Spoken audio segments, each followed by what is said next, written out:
Hello Substreamers, welcome back to Substream News. Thank you for joining me in a beautiful location.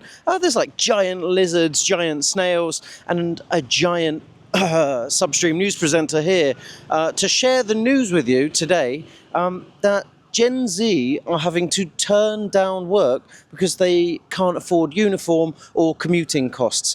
So it turns out the startup costs of a new job are too expensive for some to bear.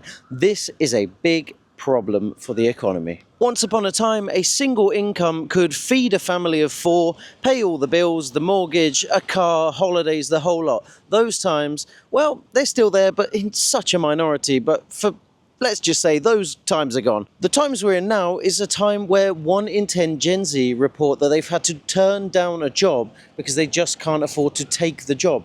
That is just a terrible thing to say. This is limiting their career aspirations and, exacerbating their anxiety. It's just creating a big, overwhelming problem. And this is according to brand new research. Let me tell you a bit about this. Worryingly, money confidence has hit the lowest level on record in 15 years since the index started monitoring the well-being of young people in the UK, my home country. So over half of the young British people surveyed said they are afraid they will never be financially secure. And just thinking about money is enough to stress them out. Now, as a UK citizen, this is a worrying trend for the young people in my country. I'm not happy to see it.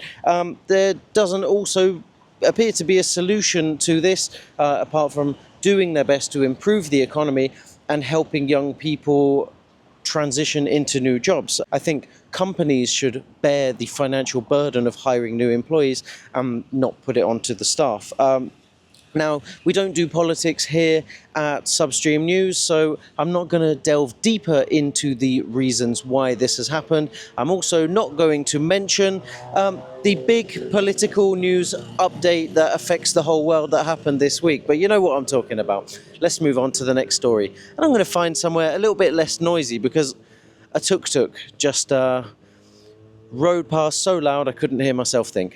Let's move somewhere else. This next story is no laughing matter. This is a real tragedy that's come out of Halifax in Canada, and a 19-year-old Walmart employee became trapped in the store's oven and was roasted to death. And it's really quite a gruesome story that's compounded by the fact that her charred remains were discovered by her mother, who also worked in the store. So my heart goes out to them.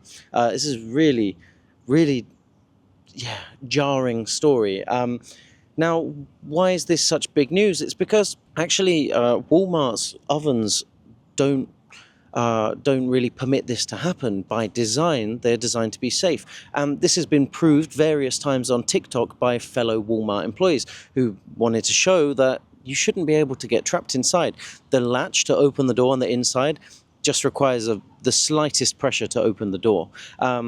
So the suspicions are, and internet sleuths are jumping on this case, so expect to see some kind of podcast or crime documentary series soon, is that perhaps she was intentionally locked in there and somebody held the door shut so she couldn't get out. That's what it looks like. And you'll see from these TikTok videos, which we'll show you, it's so easy to get out. There's no reason for her to be in there, which is why, her death is being treated as suspicious. So before we move on to the next story, I just want to say rest in peace, Gursimran Kaur, whose life was tragically cut short by this incident. And I really hope that the true story of what happened comes out. You may see this story on social media. Be kind. This is a tragedy. Let's move on. Now, if you watch Substream News regularly, which I hope many of you do, and if you don't, you can subscribe to see more of our videos, you may know that we like to take a lens and peer into the future. We are curious about the state of the world and what's going on, and as you should be too. And that's why this latest news has me quite concerned. The news this week from researchers says that about 40% of the world's tree species are at threat of extinction. Now, this assessment comes from the International Union for the Conservation of Nature, the IUCN, and they determined that at least 16,425 of the 47,200 82 evaluated species are at risk of extinction. More than 2,000 of those endangered species are used for medicines, food, and fuel. Now, the IUCN discovered tree species are at risk of extinction in 192 countries around the world. Oh, sorry about that. Had to take the opportunity. So, actually, trees are at risk of extinction in 192 countries around the world, which is almost all of them. But they're more at threat on islands, interestingly, and that's because of climate change, urban development, and deforestation are bigger risks. On islands where you've got tropical storms and natural disasters affect them disproportionately. Now, you'd think the solution is just to plant more trees, right? Not quite. It doesn't quite work like that. And I've got an interesting quote here that kind of explains why. It's from an expert. It's not my word. So this is from Jean-Christophe Vier, Director General of the Franklinia Foundation, which funded this global assessment on trees. And he says, trees are seen as an easy fix to climate change, and trees are planted everywhere. But the way reforestation is done needs to be greatly improved, diversifying species and including threatened ones in tree planting schemes. Governments and the forestry departments, companies, and all those planting trees could easily do this and get positive impact quickly, tackling both the climate change and biodiversity crises. So it's not just about planting more trees, but planting more trees intentionally in the right places to solve other problems. For example, mangrove trees help with coastal erosion, and reforestation should be done in places that really need it, have to factor things like drought and rainfall and stuff like that. So what do you think? Should we be doing more to protect trees? As I'm stood here in this beautiful park, actually, I'm going to spin you around so you can see how beautiful this is. I come to nature so often, and I just think we really need to take better care of this planet. Isn't it beautiful?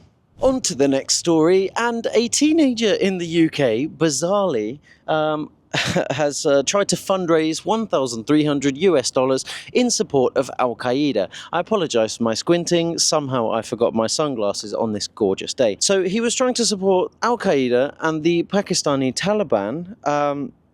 And his punishment, this 16-year-old, is that he can't play PlayStation online anymore. Of course, that's part of the punishment. So under his bail conditions for trying to support terrorism, the teen must follow a night curfew, stay off of social media, and limit laptop use to educational purposes only. And yeah, so he's not allowed to play PlayStation online, which is the angle that some of the media went with. And I think that's pretty funny, actually. But it's not really a laughing matter, is it? Is it a teenager trying to support terrorism using crypto? What ridiculous 2024 kind of news is this? Now, I have to tell you, kid, this means that you cannot play Oasis, which is a brand new game that is an AI-generated Minecraft clone. Let me just move so I'm not looking into the sun. Much better. Okay, so Oasis, yeah, it's an AI copy of Minecraft that basically creates a Minecraft-inspired virtual environment using AI without a game engine. It's a very interesting concept. It's being labelled as the first completely playable AI-generated game. And it looks really interesting. And to be honest, when I look at it, I've never played Minecraft, but I've seen clips and it doesn't look any different. It looks like a wonderful copy. Now, they've shared some demos and clips on Twitter, and players can navigate this kind of block-filled environment, moving, building, destroying terrain and obstacles and stuff as they go around. Now, I've got a quote here from the Descartes CEO and co-founder. Is called Dean Latersdorf, and he says, "This first version of Oasis is for research and proof of concept, showing that AI models can even do this. There's no monetization there, it's all free. It's just to show that this can be done from a research perspective." Now, I think that's very honourable. I love open source technology. Why put things behind walls and centralise them and all that nonsense when you can decentralise your tech and share it with the world? So fair play to this company, and that's why I wanted to share it with you. So if you like Minecraft, give Oasis a go. You might even prefer it. I have no idea. But have fun and be safe. Let's move on to our final story, somewhere else. Let's go have a walk around. And on to a lighter note to finish this video. A man in North Carolina found $20 on the floor. Congratulations. Oh, sorry, there's more. There's a second part. He took that $20, he went in the shop and he bought a scratch card. Oh, sorry, forgot the final bit. He won $1 million on the scratch card. Oof, what a day. Call that a double slice of luck. Finding the 20, winning $1 million. Now, there's a twist in the tale to this story that it's kind of a bit of a sour note. I mean, you'd be really happy to win any money, but this guy has been working 56 years as a carpenter, and now he can retire. Before he said it just wasn't possible, so he can retire. But this is why, you know, we need Substream News to kind of talk about what the system and the problems, and why, you know, tech can solve a lot of our problems, but society creates a lot of its own, or basically all of them, is that he's won $1 million on this scratch card. Now, he can take 50k per year for 20 years, but he's already an old man, so he obviously probably doesn't want to do that.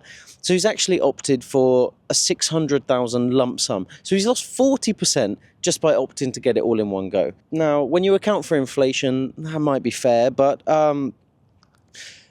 worse is, at least in the UK, where I'm from, the lottery is tax-free. I believe you win and it's tax-free. Gambling is tax-free. But not in the US, where this guy is, in North Carolina. And, well, just another winner there on my leg, getting some free blood. After tax, it's cut down to 429k. So once everyone's taken their filthy little share, he's lost 67.1% of his money. No, 57.1% of his money. Not great at maths, guys. But hopefully I am good at delivering interesting news 2 times a week. So if this is your first time watching Substream News and you like how I've delivered these stories, please subscribe. We're growing steadily and we're glad to have you here. We'll see you in the next video. I may even come back to this beautiful spot to record it. Who knows? I'm Joseph, your presenter. This is Substream News. Like and subscribe. See you next time.